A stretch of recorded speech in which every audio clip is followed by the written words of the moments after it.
Сәлеметсіздер ме? Мен Жамбыл облысы Меркі ауданы Иван Турбицын атындағы номер 17-ші жалпы білім беретін мектеп гимназиясының математика пәнінің мұғалімі Тұрсынова Талшын Есқалиқызы. Бүгінгі сабақтың тақырыбы келтіру формулалары.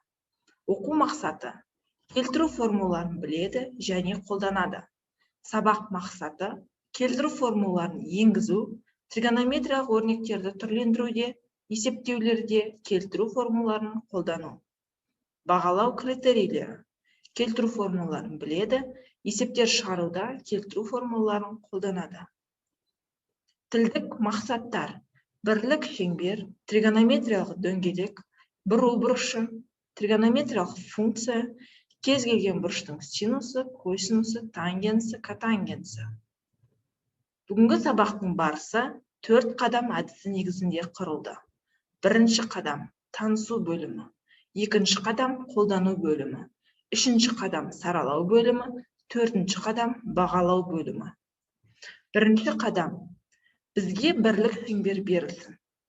ОА бірлік шеңбердің бастапқы радиусы. Осы бастапқы радиусымызды альфа бұрышқа бұрамыз. Сонда бізде ОВ жаңа радиусы пайда болады.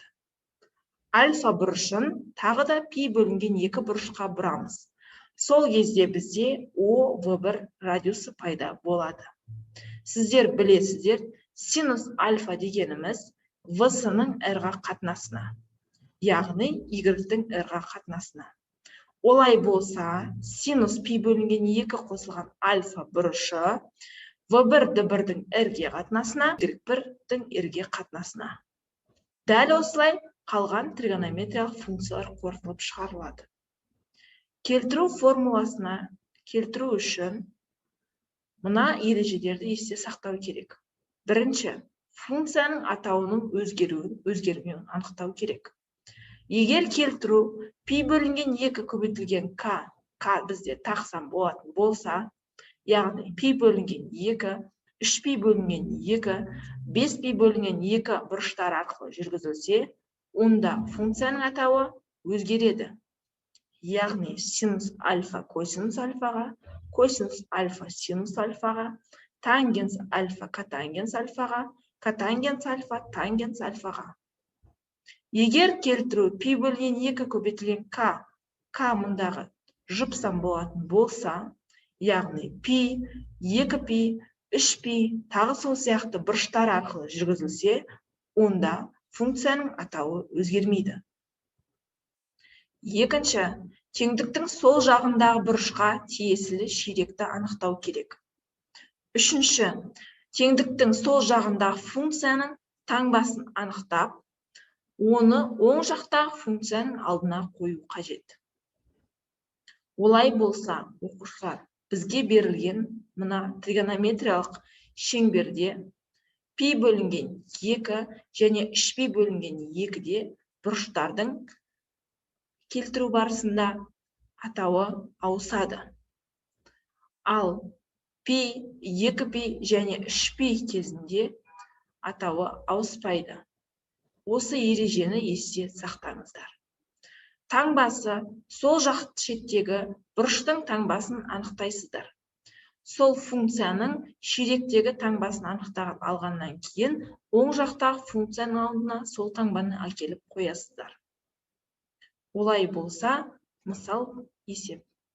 Бірінші, косинус 7π бөлінген 3 мәнін есептейік.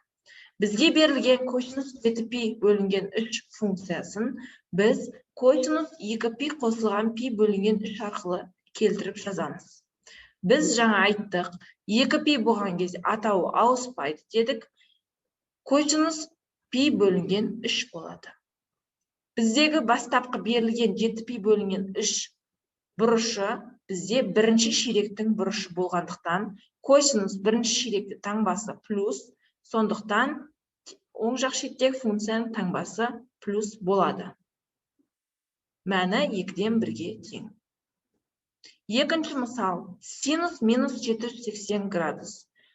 Функциялардың жұп тақтылығына байланысты бізде синус тақ функция болғандықтан минусы алдына шығады.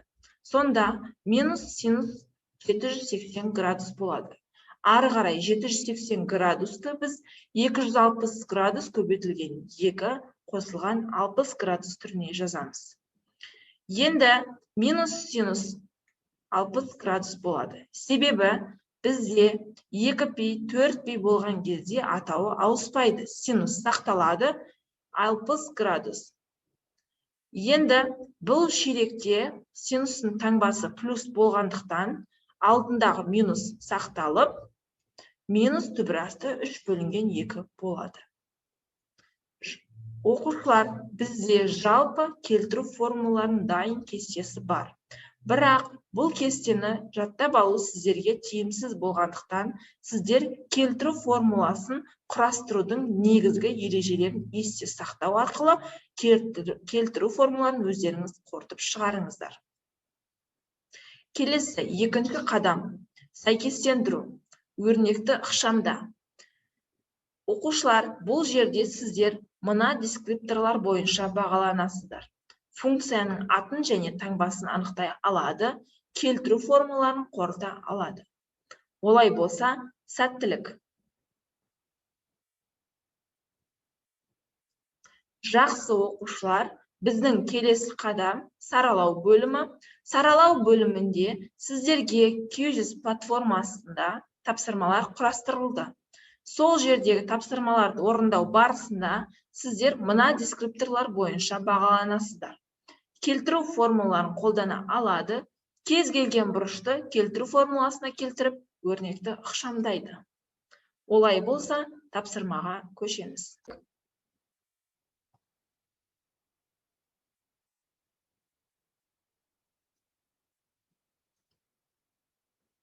Жақсы оқушылар, жарайсыздар.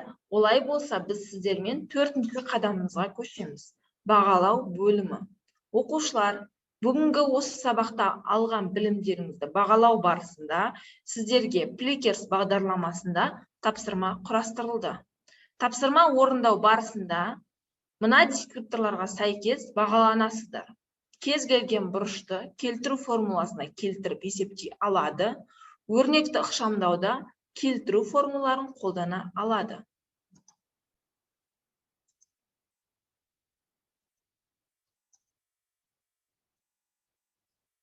Жақсы оқушылар, жарайсыздар. Бүгінгі сабақ бойынша, мына 3 сөйлем бойынша қорытындылаймыз.